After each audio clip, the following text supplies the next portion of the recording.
Even for a country accustomed to protests, the recent violence has reached levels not seen in decades.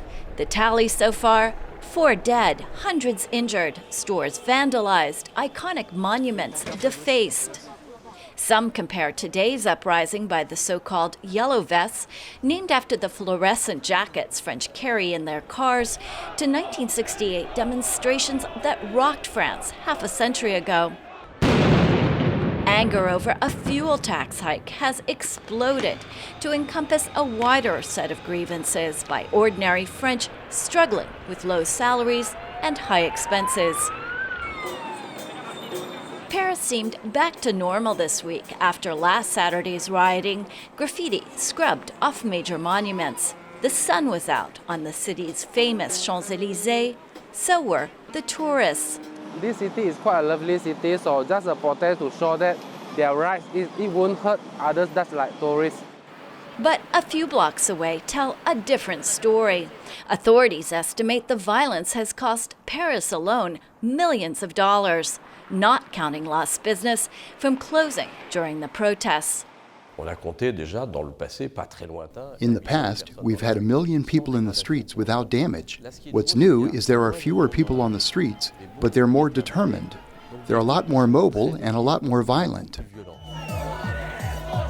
Business is down for shops and restaurants. Tourists are canceling hotel reservations right at the start of the holiday season. The last time that happened was after the 2015 terror attacks. After pushing through unpopular reforms to make France more competitive, the government reversed itself this week, scrapping a gas tax hike it claimed would help fight climate change. But that's not enough for the Yellow Vests. Many claim they're for the environment, but against more taxes.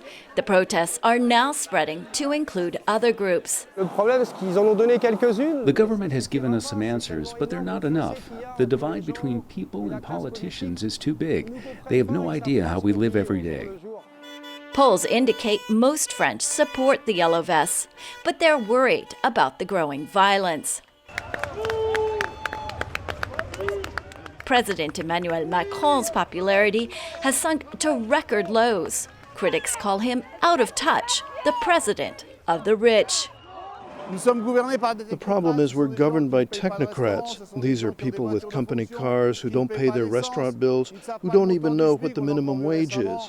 What's certain is there's another turbulent weekend ahead with no end in sight. Lisa Bryant for VOA News, Paris.